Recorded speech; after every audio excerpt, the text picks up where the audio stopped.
Our special presenters today are Heidi Musambwa from Brookdale Senior Living and Amber Borman. Heidi, Amber, if I could ask you to go ahead and say a couple of words about yourselves and then launch. Alrighty? Good morning, everyone. I'm Heidi, and I am the sales manager actually for one of our Brookdale communities. And what that means is I work with families a lot and just kind of helping them through the journey of what dementia is and providing them resources and care and hopefully some good advice and suggestions to make their lives easier. So this is something I live every day. And certainly want to share with as many as we can some helpful information to hopefully make things easier and make days brighter for those that you're caring for, loved ones, or maybe other individuals that you're helping. My name is Amber Borman. I'm the Business Development Director with Brookdale Senior Living. I've been there almost 2 years now. I cover all 4 communities here in the Dane County area. Brookdale has 2 smaller memory care communities. We have also an assisted living in Middleton, and then our biggest communities are Madison West, and that has an assisted living memory care. What's unique is we're one of only 2 in the entire state that offers a crossings program, and it's a stepping stone in between assisted living and memory care. So it's always nice to have that additional option available, which we do offer. So we're really excited to have you all joining us today, and thanks, Mike, for letting us present today. You're very welcome. I'm glad to have you. Without the volunteers, Amber's been on our triad committee for several years now, and Heidi was on before that. And so we're really proud to have such experts working with triad to produce these programs. Thank you. Thank you. I'm going to share my screen now, if that's okay. All right. So today's presentation, obviously we both introduced ourselves. We do lots of presentations together, and this is something that we really thoroughly enjoy. Today's presentation is going to be on dementia safety, activities and resources for living safely at home. And we're going to go to the next slide here. So today we're going to cover safety tips for those living with dementia. So that's going to include in-home safety, outdoor safety, driving, verbal and physical aggression, making sure you have a plan. And then we have some resources as well. So I'm going to kick it over to Heidi to take it here on the next slide. Hello, everyone. So we're going to start with some safety tips for the home, some things to think about. And sometimes I think the easiest way to do this is just kind of imagine yourself walking through your house and the different rooms and what might be in those different rooms. So I guess, most people are kind of welcomed into their living room. It's maybe one of the places that they hang out a lot, relax. And when I think of living rooms, I think of clutter. I think sometimes of trip hazards. So, with dementia, our physical abilities can be impacted as well as our vision can be impacted. And so we want to make sure that when you're in the living room that there's not a lot of throw rugs, that if somebody did fall, there's not a lot of stuff around that maybe would cause greater injury to their fall, such as a lot of like extra tables, making sure that there's clear pathways, especially if a walker needs to be used.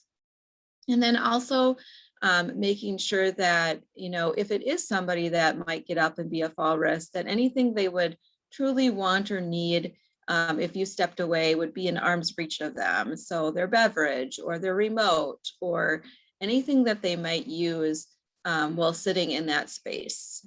So things to think about. Also, depending on the individual's needs, always keep in mind what you're leaving out.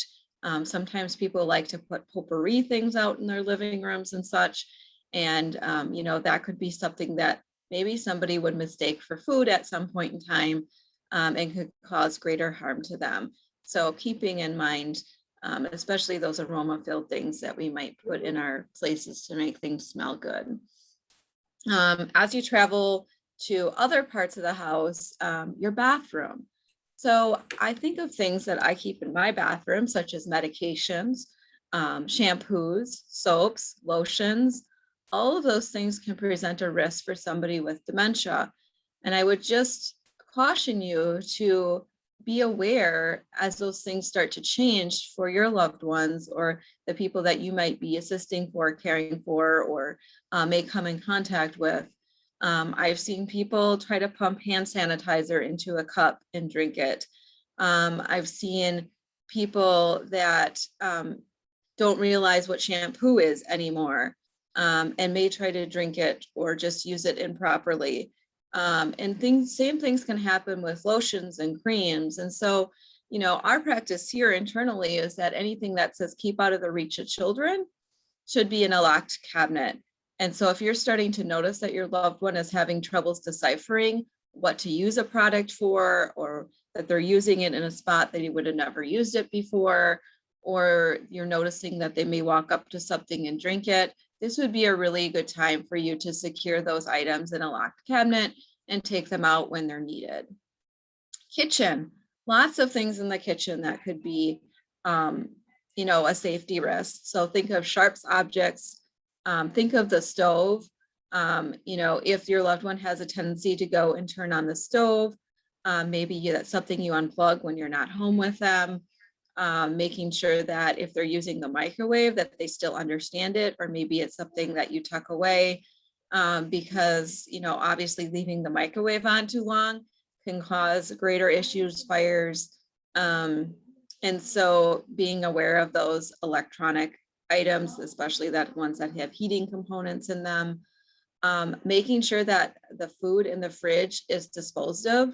A lot of people don't realize that have dementia, what is good and what isn't good. So taking extra care to make sure that items are thrown out in a timely fashion. And then being aware of sharp objects and their ability to continue to use those properly. And I guess, if needed, you can, put like children's safety latches on things if you think that's helpful. Or some people just find a safe place to tuck those away outside of the kitchen area. In the bedroom, I think one of the best things to think about is good lighting, especially if somebody's needing to get up at night to use the bathroom, that they have a clear walkway to get from the bedroom to the bathroom, that you're using night lights where appropriate. And that, if there is a concern for them leaving the bedroom in the middle of the night, you might want to consider some sort of door alarm on your door, so that, if you're in the room with them, you're aware that they're getting up and moving around. Or if you're not in the room with them, making sure that is a time where you have maybe an extra alert available to you. And then there's stairs. So just making sure that if they are still using the stairs, that the stairways are kept, clean and free of clutter, that they have appropriate railings to hold on to, and being aware that at some point stairs really might not be safe anymore. So we may need to block them off, and encourage living on one floor versus going up and down to various floors. So those are some things to keep in mind for all the different rooms in the house. And one of the platforms that I really like is the opportunity to check on loved ones virtually. And with all that's being brought up as I talk about things, there is some information at the very end of our presentation that gives you links to resources, and we'll be happy to share those with you, where you'd be able to get your hands on a lot of these other tools that might be helpful to you. So I think that pretty much covers in-home. If you have questions or ideas or things you'd like to add, we certainly can do that at the end. But also we have to think about the outdoors.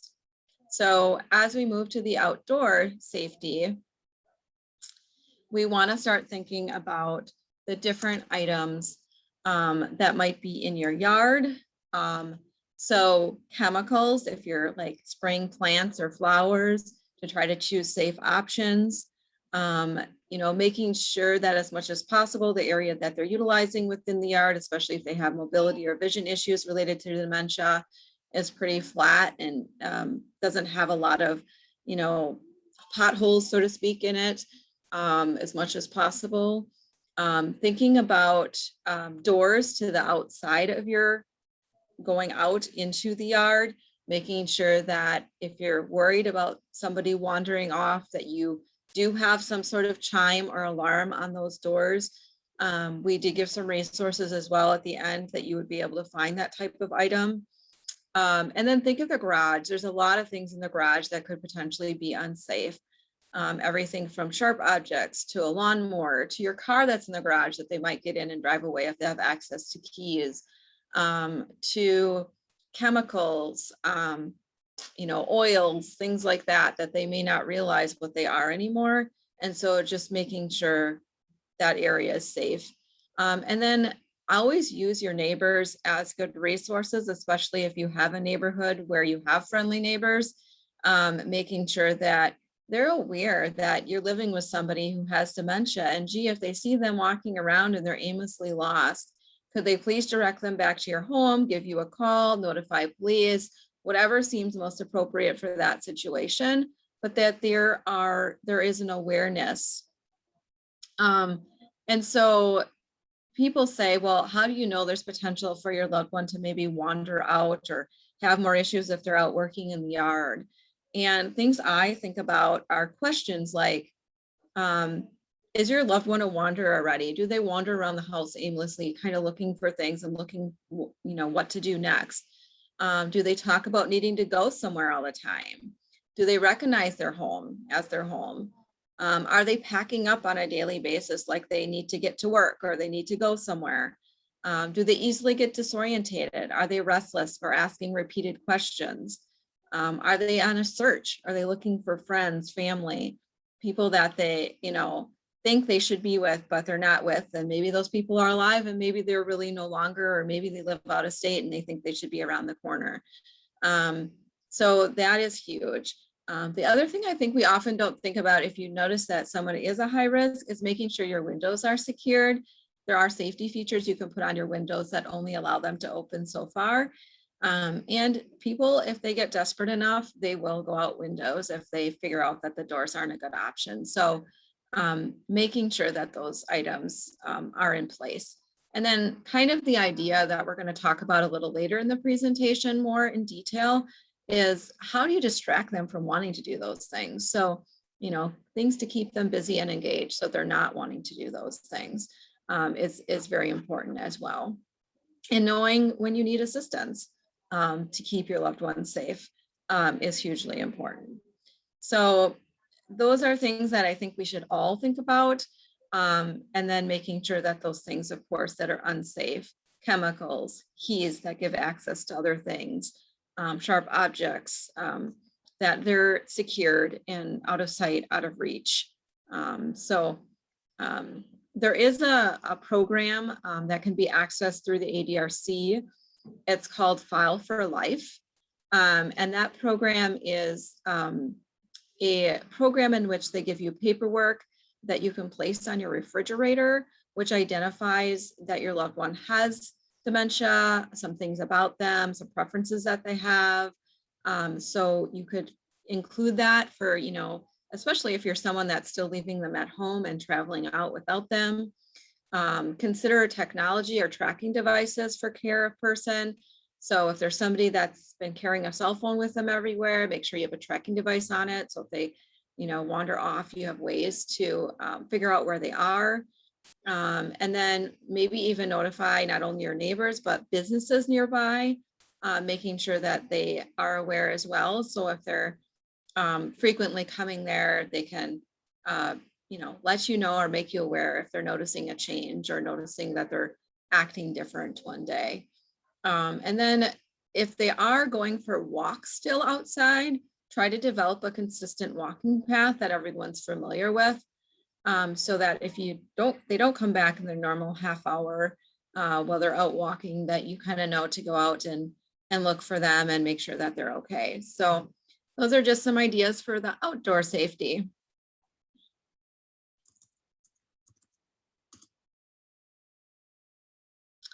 So we're talking about behaviors next. And I wanted to spend a little bit of time talking about harmful versus unharmful behaviors and kind of how you might approach that. So there could be some unharmful behaviors like wandering within the house, maybe taking off their clothing, putting their clothing back on.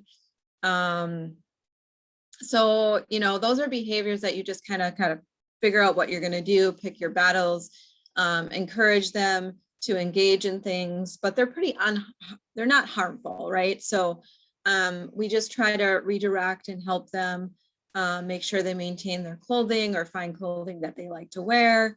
And if they're wandering, try to find things for them to do during the day. But sometimes wandering around and picking things up and setting things down is very purposeful activity for somebody with dementia. So even though it's a behavior, it may not be anything really to be concerned about as long as it's happening within the walls and yard of your home and you're not worried about them going out and being unsafe. So living with those, learning what works for you and your loved ones, that's okay. But there are some other behaviors that could be considered potentially harmful behaviors, such as ingesting non-food items or having some physical aggression related to the dementia, or possibly, not understanding the use of different appliances in the home. Some of those things that we already talked about, turning those on, etc. And then working with a plan to keep your loved ones safe. So in all instances, we have to maintain control of the situation. So if I am caring for a loved one and I know that they're going to look for the stove because they think they can still cook and it's argument every day. So then what do? Well, maybe I take the knobs off the stove when I'm not using it, or maybe I unplug the stove from the back when I'm not using it. That avoids the argument. It makes them feel like they're still maintaining control because it just doesn't work, right? It's broke, it doesn't work. And it avoids a lot of arguments. The other thing we talk a lot about in dementia care is the ability to redirect. So if they're headed towards something that is unsafe, instead of saying, no, stop, don't go there, or shouting a demand of some sort, the better way would be to approach them and say, oh, Susan, I see that, we have a bunch of flowers over here. Did you see those? If that's an interest. And so that we have that opportunity to redirect them for whatever they're going to that is unsafe, or, possibly what they're trying to do that might be unsafe. And so diverting them to something of interest versus telling them what they can't do, which can be very frustrating and can cause additional behaviors, is very key to managing behaviors within the dementia and de-escalating versus escalating. And that's really what we coach a lot, is how do you de-escalate? So if you, however, are ever in a situation where you feel like you're at risk for harm, or you feel if there's not intervention taken that your loved one may be at risk for harm, or both of you, please never hesitate to call for assistance. Most emergency personnel will be very understanding, especially if they're aware of your situation, that you need help. And there is an opportunity to have your loved one taken to the hospital to receive that intensive help if a drastic, unsafe situation occurs. Hopefully, there'd be things that could be done prior to that, such as appointments with their primary care physician, some conversations with professionals that are familiar with how to interact with individuals with dementia, some self-education, attending some support groups, working with the association or the alliance. There's so many resources out there.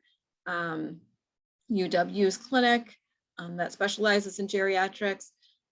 So, many abundant resources. It's just really a matter of reaching out, getting connected, and getting some support so that you hopefully will not have to experience these situations with dementia. But if they arise, you're prepared and you have a plan and you feel supported, and making sure that that happens. The other thing I just want to keep in mind is body language. So there's a lot of teaching out there about how to approach someone who has dementia and use appropriate body language because so much of what they take in is our body language. And they can tell when we're upset or frustrated, and that just adds to their upsetness or frustration many a time. So keeping in mind not only what the words that you're saying, but what is your body language? Is it a calm? Is it controlled? Are you de-escalating or are you escalating? And I always said, you know, it's almost like learning a new language in many ways. And so take some time to, you know, receive some coaching, especially if you're in those challenging situations. There's so much online, there's so much, so many resources, and we just need to take advantage of those. And then just make sure you have a good support system, someone that can give you a break from time to time and make sure that you're still taking care of yourself. So that's what I wanted to share in regards to that. And I think I'm passing on to Amber at this time. Thank you, Heidi, for sharing such valuable information today. And I wanted to mention, with everything that you said there, Heidi, to have everyone remember that we have to be in their reality. As much as we want them to be in our reality, that's just not possible. And it's hard to accept sometimes, but you'll notice such an increase in positivity by living in their reality. There'll be more redirection, a lot easier, and it'll prevent as many arguments. So just wanted to kind of throw that out there before we go into this next area, which, now that we talked about how you can keep those living with Alzheimer's and dementia safe at home, we want to talk now about how we can improve the quality of life for those living with dementia. So an overview of the importance of these 6 dimensions of healthy living are going to be to stir memories and allow them to reminisce about their life, foster emotional connections with others. That's huge. Encourage self-expression, help them feel productive. So important to help them find that sense of purpose. And then it's going to fluctuate based on the time of the day. Some people have better mornings than they do afternoons if they're sundowning. So it's just being mindful of the time of the day. And with saying that, also remembering if they had a certain work schedule, if they worked nights, their schedules may be different, you know, as their disease develops. So today we're going to touch base on the 6 dimensions of healthy living, which is physical, emotional, purposeful, spiritual, social, and intellectual.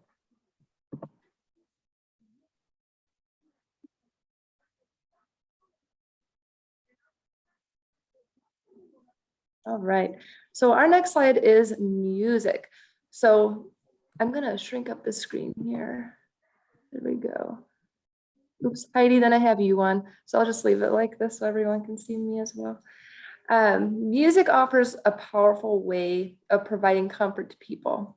And I think people need to utilize this more than they even recognize and realize. Because music can soothe and stimulate people, both. It can elicit powerful emotional responses and also help people reconnect with memories.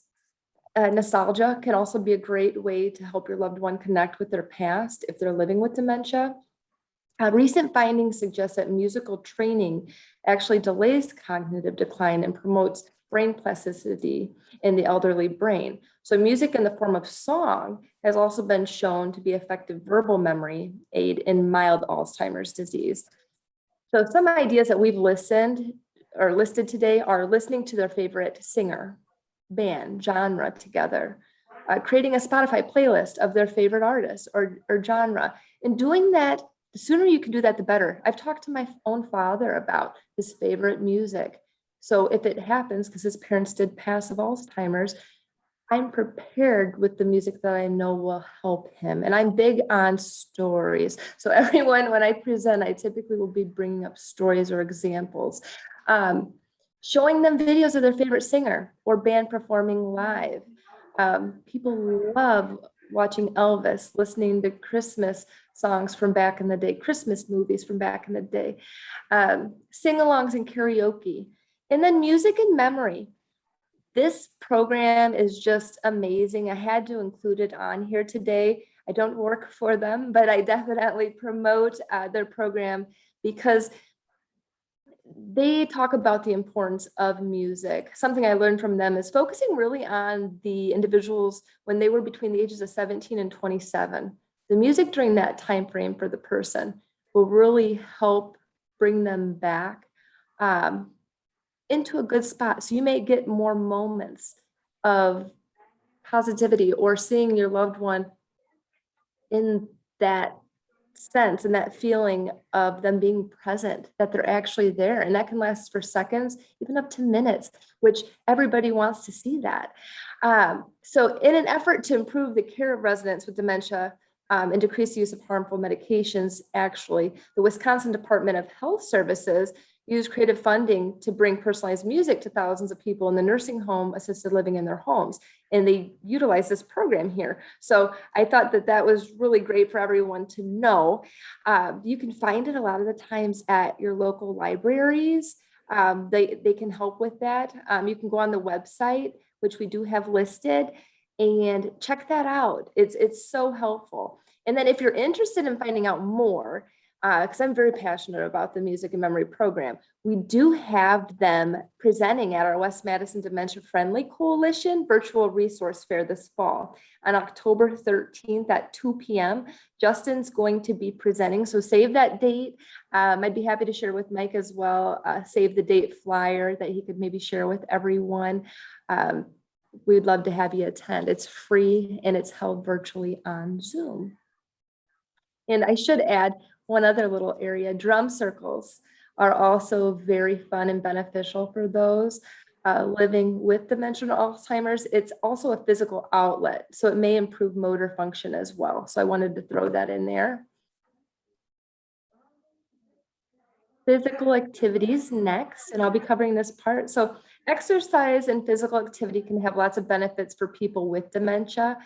It can help regulate their sleep and prevent restlessness, especially in the evening with sleeplessness.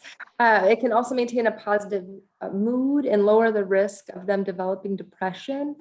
Physical activity can also improve their cognition. So recent studies have also shown that exercise may improve memory and slow down mental decline. It can help improve sleep, provide opportunities for social interaction, and reducing the risk of falls by improving strength and balance. So we've listed some physical activities, which are the examples there: walking around the neighborhood or a local park. Depending on age and fitness, you could try tandem biking. We've got water aerobics, fishing, golf, beach volleyball, yoga, gardening, seated exercise, and walking a dog.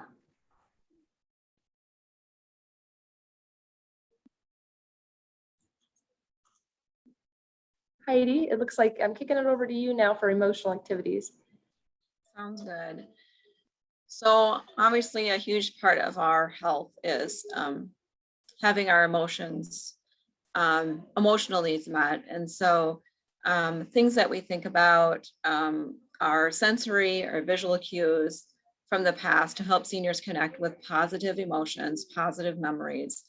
And so some of those items might be things like photos, things like pictures, items that remind them of something that they did. For instance, I've had a lot of coaches in our community. And so a small basketball or maybe a photo of their team, things that they did in the past, their travels, anything that speaks happy thoughts and happy memories for the emotional recognition is very positive, and often will create an opportunity to talk about things in a way where they're able to express more easily with those visual cues. So their long-term memory, of course, often remains stronger for longer in people living with dementia. And so any way they can communicate that. Visuals are also great for people who have aphasia or the inability to express themselves in full. And that piece of it, that visual piece of it, can often allow them to still share their stories, their thoughts, by using some of those visual cues. So I think it's important for us to keep in mind, how do we allow them that opportunity to express themselves? And it could be through visuals, it could be through song, it could be through the opportunity to just sit with someone and hold their hand and know that they're being comforted. So a lot of different ways, and those are just a few, of course. If your loved one is an animal lover, but doesn't have a pet, there are animals that can be purchased to provide therapy. They're considered to be lifelike pets, and we have a link for them in the end of our presentation. And, you know, just being able to hold on to a pet or a baby doll that is lifelike, those are very soothing things to your emotions, and often generate those happy memories, the times with your animals, the times with your, you know, grandchildren. So those memories help support their emotion and provide a lot of soothing and calming feeling. And I have had people kind of give me a weird look at times, you know, when they're sharing their stories about their loved ones who just love their grandkids, but they're out of state and they don't get to see them. And, or anytime you bring a baby around, they just love it. And I'll say, well, have you tried a baby doll? And, you know, they kind of, some people will kind of look at me funny to start with, but it does, once they're into a certain part of their dementia, that baby doll can be just as soothing to them as holding a grandchild. And so, you know, knowing the right timing for those things is important as well, but can provide a lot of purpose and soothing emotion. So things to think about is interviewing loved one about their life using a video recorder. That you might want to do like very early on, or, you know, if you've done it already, those would be things that you could share with family, friends, or even them as they, you know, can reminisce about some of their memories. Talking to them about their life, their childhood, and their family. Very wonderful program activity to do with a loved one. And it's fun. It generates a lot of happy memories for usually both of you. And photos are huge. So the next is like, look through photos, make a photo album. Well, those go very hand in hand together. Maybe you have some recordings from when the kids were little or the grandkids were little that you can watch, using magazines through catalogs to just talk about different places maybe that you traveled, or gardens, or, you know, things that are soothing in a way, that maybe a flower bed, or, you know, maybe somebody living in Madison that loved old brick gardens. There'd be some photos that, you know, we could talk about, or just the experience in and of itself. TV shows, movies together, you know, sometimes there's those old movies, maybe I Love Lucy, or some old game shows. And if you can bring them up, it really creates that positive emotion. Ask them about their favorite memories around a particular topic. Try not to ask them questions that feel like you're quizzing them, though. You know, it might be like, oh, Mom, I remember when we used to go to the ice cream shop every Sunday, and that lady there, and then she can start talking about it, but not feeling like she's being questioned about everything. And, you know, holidays are great memories. So just being able to talk about, you know, your favorite traditions, or things that you did, or the favorite cookies you ate together. Those are very impactful. So keep in mind, please, the emotional part of all of this, and keep in mind how simple and quote unquote activity with a loved one can be, as simple as a good conversation, but one that is set up for them to feel successful and not feel overwhelmed or agitated with the conversation. And so hopefully these are just some helpful thoughts and tools to assist in supporting their emotional being.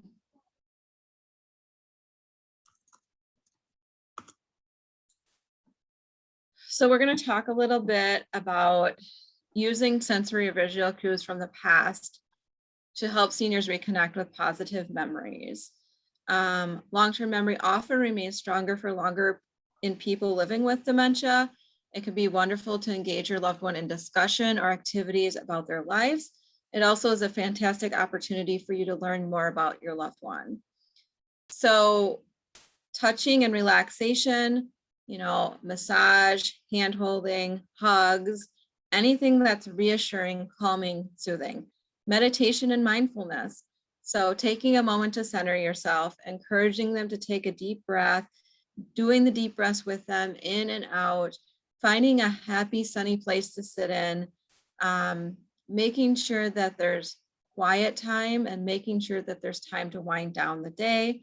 Music is also a great way to find some meditation, some really soothing, calm music. We actually use it in our programming to try to wind down the day around dinner time so that people can have that sense of coming down, especially when they're dealing with sundowners or some increased agitation, anxiety in the evening hours. And there's other things that can be done outside, gardening together, watching some birds, sitting in a park, going for a walk, any of those outdoor activities. And some people are still able to, get in a kayak and get out on the lake or go fishing. So whatever works for your situation. But of course, outdoors and sunshine is hugely important to our emotional health, as well as the ideas that we talked about related to the animals. So I think that pretty much covers emotions.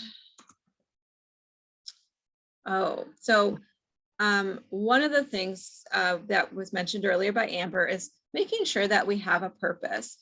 And so we actually have a list, and maybe we can share that. I'm not sure if it made it to the end of our presentation here, but it's called 300 activities that you can do with somebody living with dementia. So obviously this is a very short list, but what is purposeful for that person? I have a list of many different things here, something as simple as folding laundry or matching socks, to items like gardening that people probably did for years and years, to involving intergenerational opportunities like reading to children. But everyone is unique, everyone is an individual. So what might be purposeful to myself may not be purposeful to the next person. So what is purposeful, and how do you still bring out that purpose when many of their abilities have been stripped away? One of the things that came up recently is we have a resident who loves to read. She doesn't really like to listen to books on tape because that's a lot for her to navigate. And even though we could support her in that, the family says it can be frustrating for her. So she has some mild cognitive impairment. Her vision has been impacted. And we have another resident who is wanting to read to her. So this person now has the opportunity to feel like they're helping and being purposeful, even though they also have some slight dementia, but they're able to read. And the other individual is able to take advantage of the benefits of that person reading to them and have something purposeful for her to do, such as taking a nice story in her day.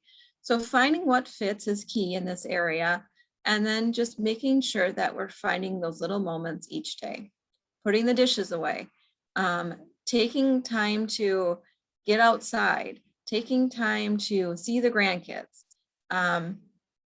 whatever it is, taking them to a sporting event so they can watch their loved ones play soccer. I mean, there's endless opportunities. If you're feeling like you're struggling, I have had people come to me and be like, I just don't know what to do. They don't want to do anything. I can't engage them in anything. It can be more challenging for certain people. But there are so many little things that people do in a day that really can be considered purposeful in activity. And those things will continue to change as the dementia changes. So if you're struggling in that area, please know that there's people out there to help you figure that out, and would love to just sit down and talk with you and make sure that you have some things that you can do to engage your loved ones.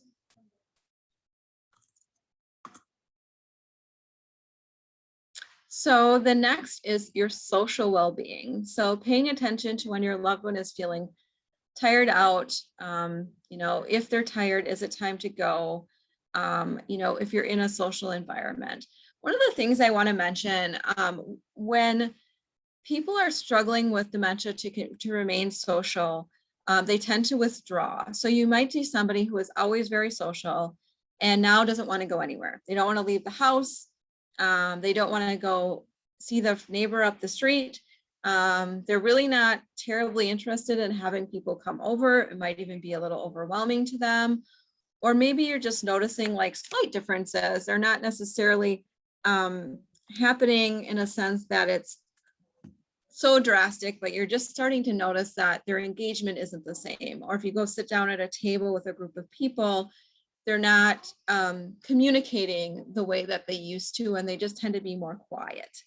And so that is one of the signs, I believe, of some of the progression of dementia, especially if they were always a very social person. I don't know how many times I've heard, somebody's living in an independent apartment building and they used to go out to all the programs that were offered in the community.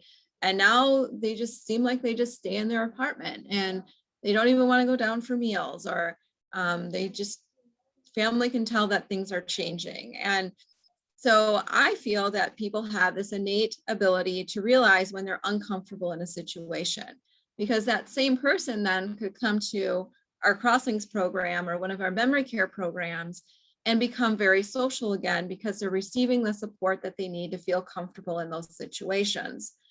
And so keep an eye on that. Encourage them to continue to engage, but help them to feel comfortable. Make sure that they have that person, yourself or somebody else, who helps them feel comfortable in those situations. I just had somebody yesterday say to me that his mother was living independent living. She now lives in our Crossings program here. And he truly feels that, a resident probably said something like, oh, you see, she just doesn't remember anything anymore, or something that she overheard, because all of a sudden she went from wanting to go down for every meal to not wanting to go down anymore. And so, those things, as harmless as most people saying them probably think they are, it's just like a realization, but said in front of that person can be very harmful. So also think about the things that are being said around them, and if they're, have the potential to cause them to isolate more. So that's kind of like just being in the mix and being social and things to be aware of. But then how do you maintain your socialization? So through support of other beings, human beings who can help with conversations and make you feel successful and continue to encourage you to go out and be with people who love and care about you, who understand you and have the ability to communicate in a way that makes sense to you. Technology. So keeping that open line of communication. There are so many virtual opportunities right now. If you have loved ones out of town, even if they're in town, they're not in the home with you all the time, to make sure that you're safe and that you're talking to them on a regular basis. So virtual videos are very helpful in that regard. Having time to get out and do things is huge too. Not being isolated in your home. During these tough COVID times, I worried about people being very isolated. We as active human beings who have our full cognition, many a times we're feeling very isolated. So then you throw in, some dementia, some confusion, and probably fear of a lot of maybe outside persons to engage, because maybe they were scared of getting that person sick or getting sick themselves. This created a huge problem. And so how do you overcome that? Well, a lot of times we use these virtual platforms, but it's not the same.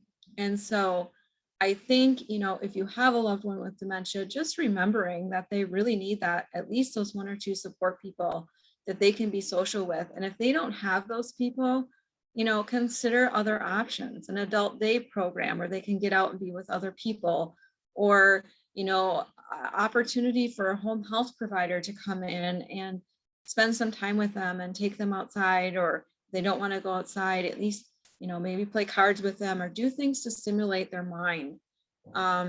Or if all those options are exhausted, maybe consider a community setting where they can be with other people and have somebody around the clock that they can socialize with, and other peers that they can spend their days with. Because the worst thing we can do for our minds is to isolate. And not all of us are as social as others, but we all need some level of socialization to keep our minds engaged and to keep us making connections. So that is what I have about being social. And I think we're back to the spiritual and back to Amber. This is probably one of my favorite slides. So spirituals connecting with the inner self. And I think it's first important for us to define spirituality and religion, because they're not the same. Spirituality goes beyond what we can see and what we can perceive. It's not an easy term to define, as every individual thinks of it in a different way. Religion, on the other hand, is an established set of beliefs and traditions that typically include rituals, prayers, and the worship of God or a deity. It's essential to keep seeing the person rather than the dementia. Compassionate caring is more than seeing and addressing medical, physical, and occupational needs. So how do you know spiritual support is needed? That's really vital to pay attention to. When the person is, some things you may hear, okay, acting like they're being abandoned, or making statements that they feel lost or alone. They're feeling bitter or angry, making statements such as, "This is not fair. I don't deserve this. I'm useless." Searching for meaning or purpose in life. They may feel that they've lost their sense of who they are because of loss of role in life or their independence. Feeling life is hopeless and pointless, wanting to give up. They may make statements such as, "What's the point anymore?" Or "I might as well be dead." Those are really serious to pay attention to. They may become weepy, agitated, or confused because of their fears and not being able to verbalize their feelings any longer or to understand what is happening to them. So many people respond to and feel spiritually by being out in nature. So they enjoy being outside, the aromas, hearing birds, working with the soil, doing nature-themed crafts and growing plants inside and outside. So I think it's important, that we take the initiative to help them find those sense of purposes and their spirituality or religion in doing these things that they may not be able to verbalize to us. So what you choose to do and will depend on the person's capabilities, clearly. But even sitting in a car with the windows open by a lake or in a nature reserve, watching the animals or listening to the birds can be very, very meaningful. And a lot of things we don't always just think about. In the early stages of dementia, the person may be able to go to services and special activities, musical programs, or days celebrating religious holidays. The faith community may have volunteers who will come visit, those that are homebound and carry out the rituals, or come into the assisted living type setting, so wherever you're considered home. Other activities may include watching a religious service or occasion on TV or on the internet, and I know more and more are turning to that with the pandemic. Visiting the place of worship when the building's quiet and just sitting silently in contemplation. Listening to religious recordings. But it's vital for you to know that worship should be kept short, though. 20 to 30 minutes tops, less than 5 for advanced dementia.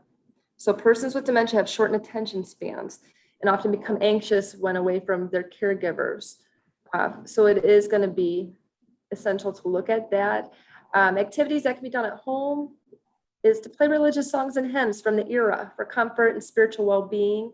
Encourage them to sing or hum along with familiar songs. Make an altar or shrine at home. talk to the person and make a list of what they'd like to create or add to their shrine. Rest-related spiritual care, slowly walk around or use a wheelchair, stroll around a garden. Sitting in silence and holding hands can help with spiritual care. Religion and spirituality for the elderly with dementia appear to slow cognitive decline, help them use better coping strategies, and have a better quality of life. Spirituality also helps people find purpose and reduce anxiety and depressive symptoms. On to the next slide here. It's going to be intellectual. We want to keep everybody intellectually engaged. So that's going to be anything from trivia, word searches, dancing, adult education, matching games, bingo, trying something new, having normal conversations, playing games, dominoes, cards, board games, virtually on a tablet if they're able to do so and to utilize. And then we got some stages in the Alzheimer's journey and some activities that are going to be vital for where they're at in their journey. So early stages are going to be more puzzles, conversation games, coloring books, reminiscent cards, technology, and you'll see technology carry over all the way through because it can be helpful all the way along the journey.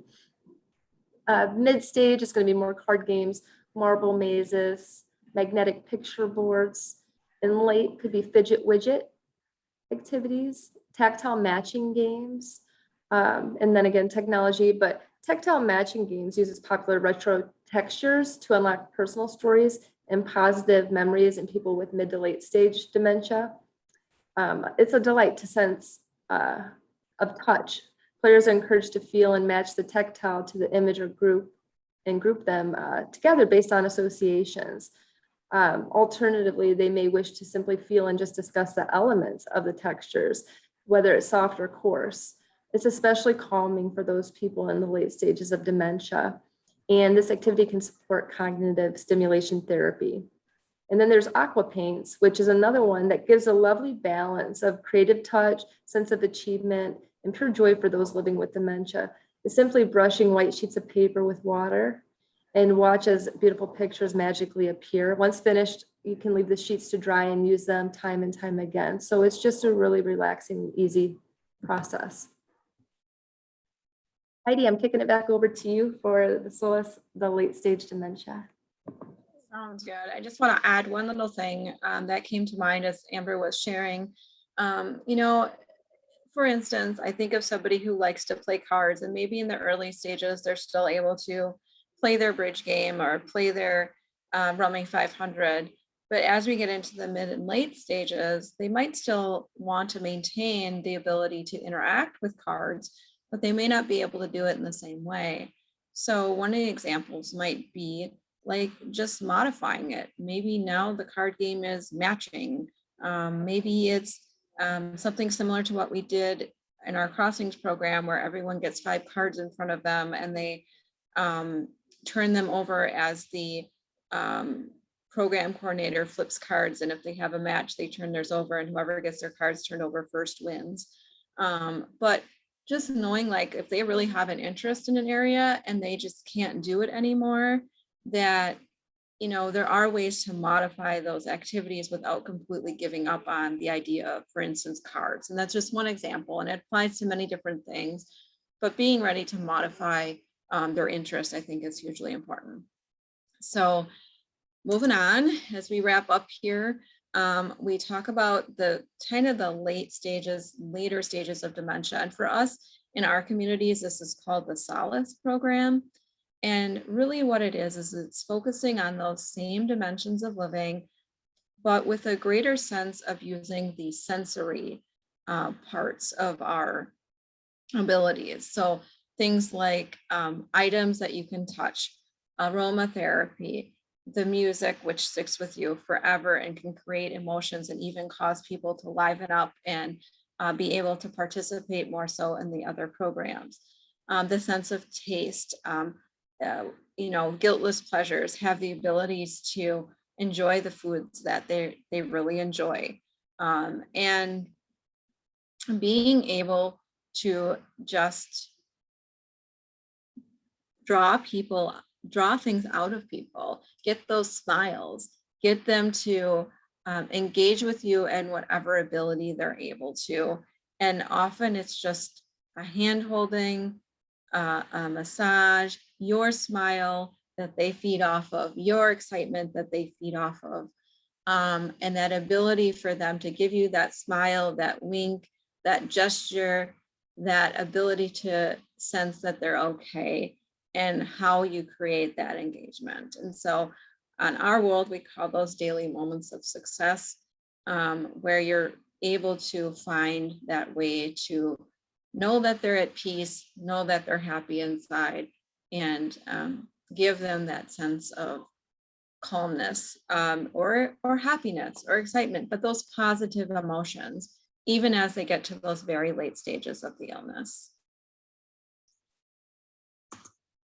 We did talk about earlier too, some of those end stage things that can create comfort, which would be something like the animal to hold, the baby doll, and, you know, your own personal touch. I think touch is so important, especially at those later stages, because that's one way that they're still able to communicate with us.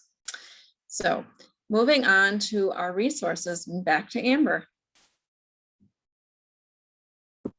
All right, thanks, Heidi. So resources and websites for ideas. We've got a whole list here of from local resources.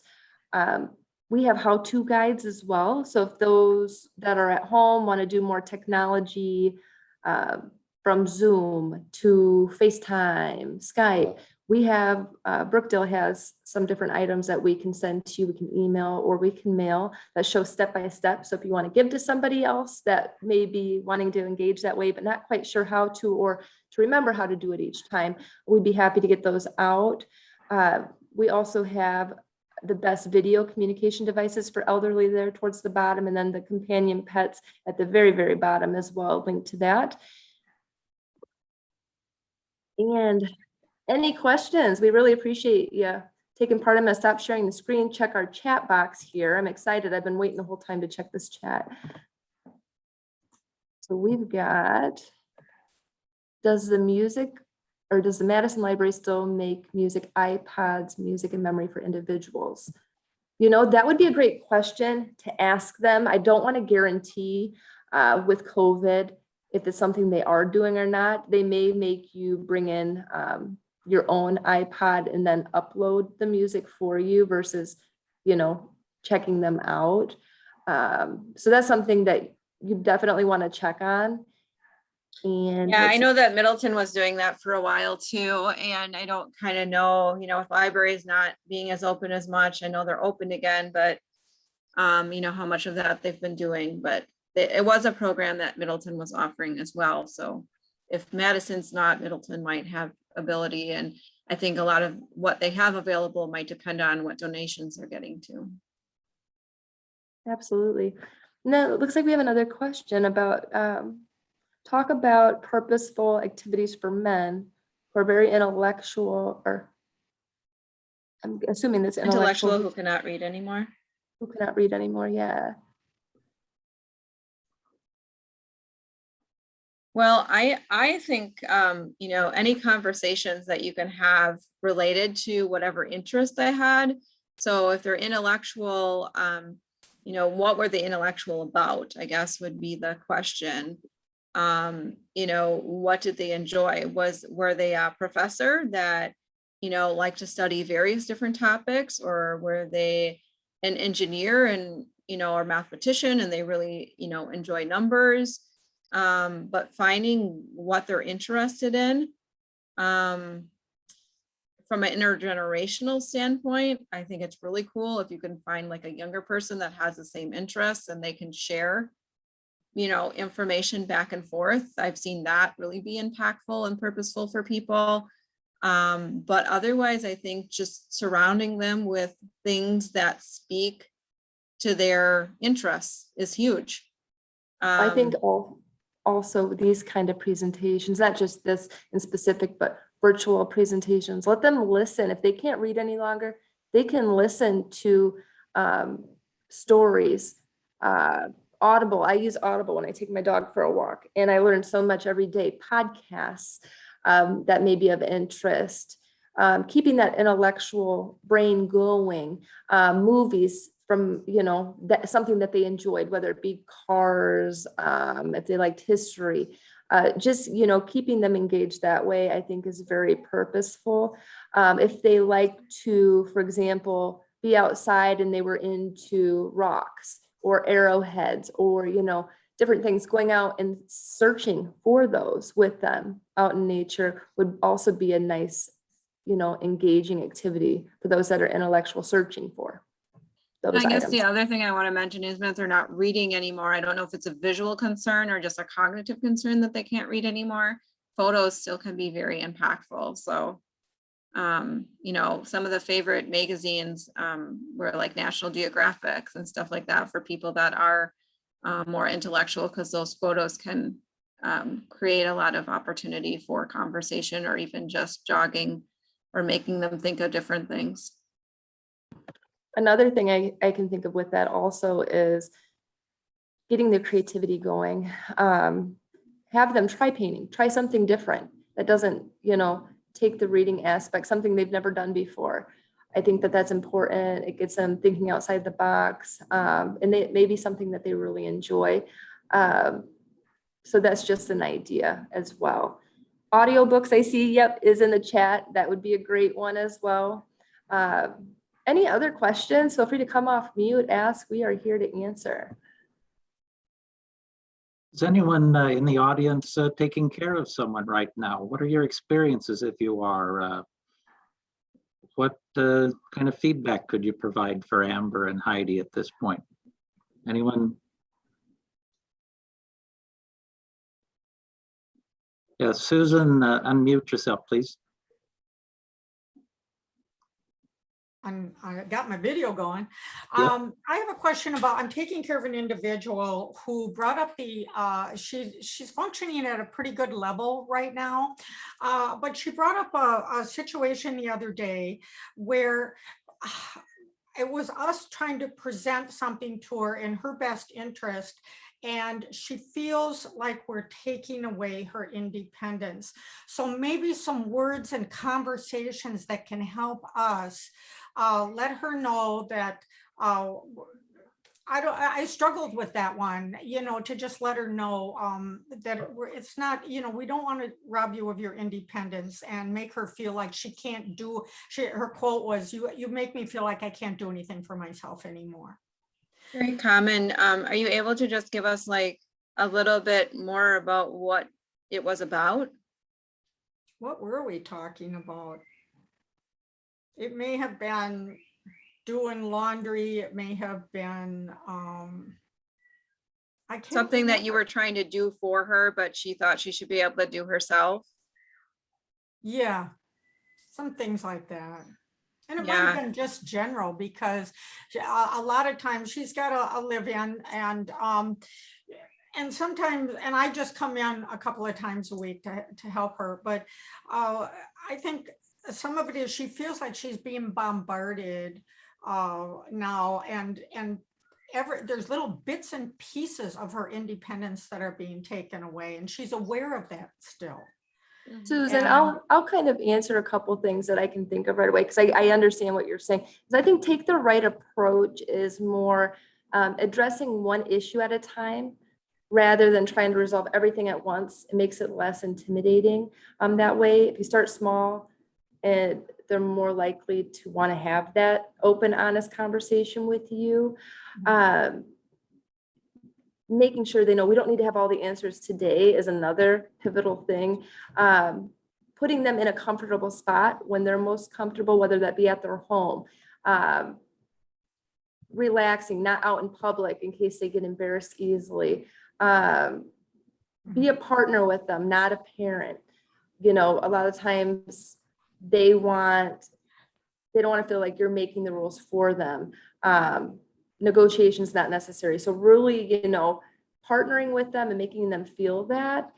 And it's really important, I think, the way I like to approach with people is to talk about it being we want to have this conversation before a crisis happens, you know, making it about that, like you're looking out for their future interests and not right now. Because sometimes if they feel it's right now, it makes them lock up and get really argumentative or, you know, shut down. Heidi, you probably have more information than I do even with that. Well, I think, you know, all of those are great points, but like, how do you implement it? And I think, you know, asking a question is okay. Like if she's saying, you know, I really feel like you're doing it all for me and you're taking it all away from me, you can just say, well, you know, why do you feel that way? Let her express herself. Or you can say, what's making you feel that way? What is it that you wish to do? So if it's something like the laundry and she knows somebody else is doing it for her, you know, it could be something as simple as, oh, we just thought that would be helpful. We're really sorry that that made you feel bad. What is it that you would like to do? Give her that opportunity to, you know, have her say so, have her feel a part of it. And she may say, well, no, that's okay. You can just do it. But you've given her that opportunity. Or she may say, well, I can still fold my own laundry. So let her fold her own laundry. And if it doesn't look as maybe as nice as you know she used to do it, it's okay, you know. She's probably living in a home alone, and if her laundry is laid out on her bed for 2 weeks, it probably doesn't matter, you know. So I think it's picking the battles too that really make the most sense. But really taking some time to some extra time to allow her to express herself and what it is truly that's bothering her. If it becomes an even greater agitation, it might make sense, especially she's got caregivers, that she has something else to do while those tasks are being done. So maybe one caregiver is taking her out to do something fun and have a great fun day. And when she comes back, voila, the house is clean, the laundry's done, everything has happened, so that she doesn't have to think about it in the moment. She's focused on having fun and doing things that are important to her. And she just comes back to all of it, which is then probably something she wouldn't think about as much. So those are some different ideas that I have.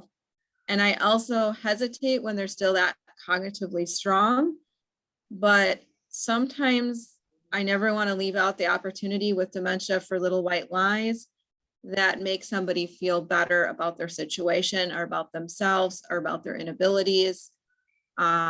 So using those when you have to, entering into their reality, making sure that this isn't an argument, and making it about you sometimes too can really be helpful. Like there's some examples where an individual might not want to do something, but you could say to them, you know what, Angie, I just really need you to help me today. Would you be so kind to help me with whatever it is? So giving them that purpose back, maybe in a different way, you know, in an activity that they can participate in versus always feeling like you're pulling things away from them. You know, giving them other things to do. Yeah, very good. Thank you. Mm-hmm.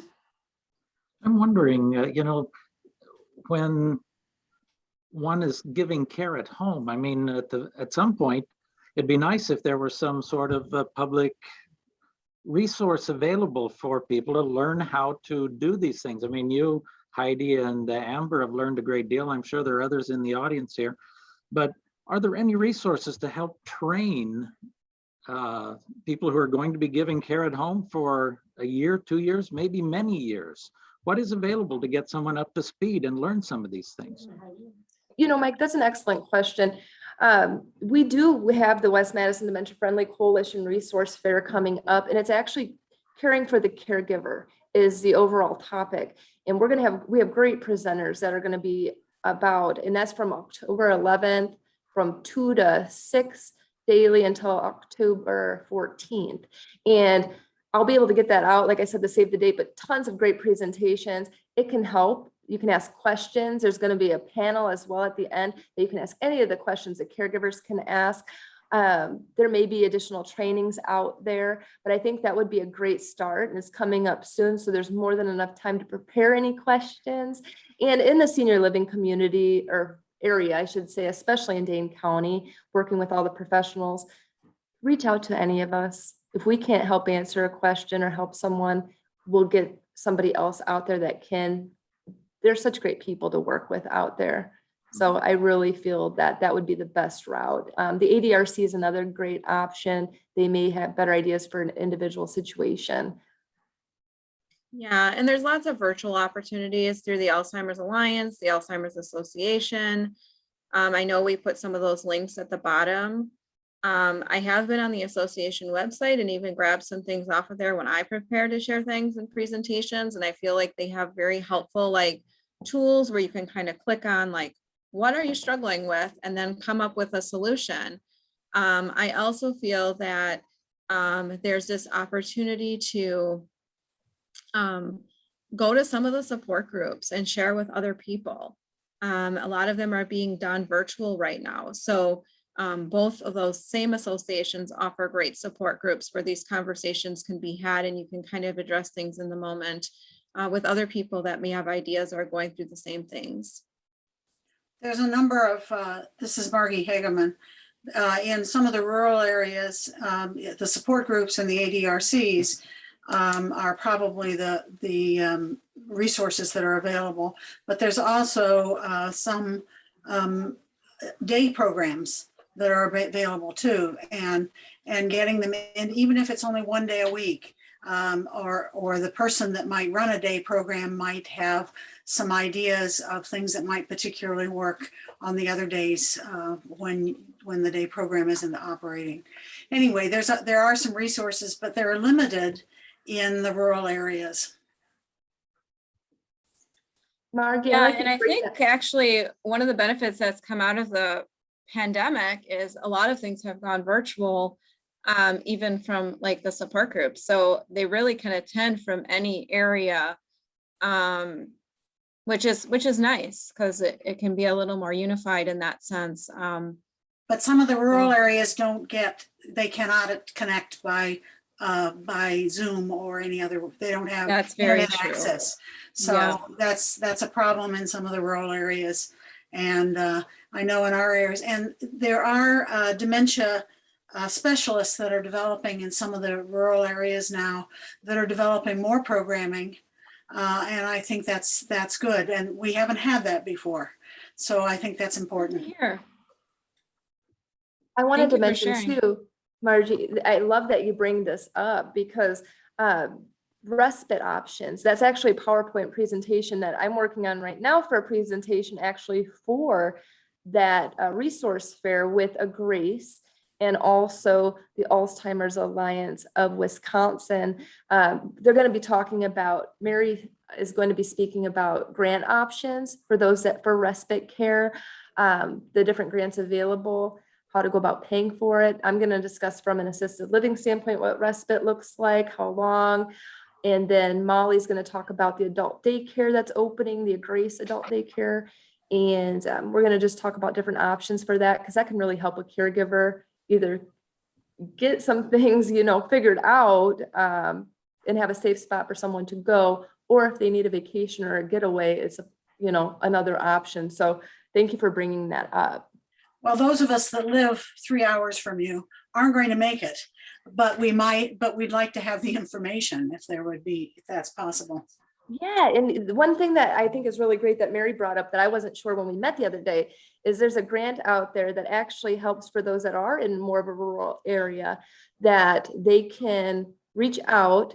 And if you have a family or a loved one, as long as it's not the caregiver, but say it's a family member, that they can use grant money as well to pay someone to help with, caring for them in the home or for a respite. So that may be helpful as well. Okay. Thank you.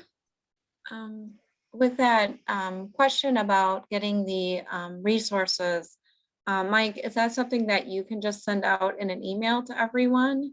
I can, yes. If we forward it to you? Yes, of course. Okay. Thank you. And remember, I'm going to be posting this session on our Triads of Dane County YouTube site. And so you can, if you like what you've heard today, forward this on to your friends for them to view. Okay, so I'll have that up in a couple of days. Perfect. Jenny, as well, if you want to send me over your email address, I would be happy to get you the information, because not everything is all up to date because it's an active work in progress with this resource fair, but I can get you what I have. So if you send me over the email, I'd be happy to get that over to you as it gets completed.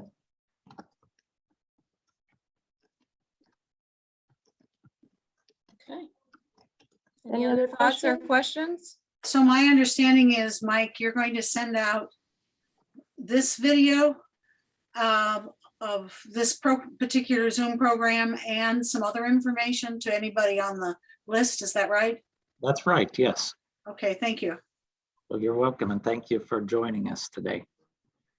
Anything else, anyone? Mike, you sent me the direct message, so I'll let everybody know. The recording will be available at the YouTube channel. Yeah, Triads of Dane County. Should pop up right in your Google search, okay? All right, well, thank you, Heidi and Amber, and thank you everyone for contributing to the discussion here afterward. We really appreciate it. Thank you so much. Thank you. Take care, everyone.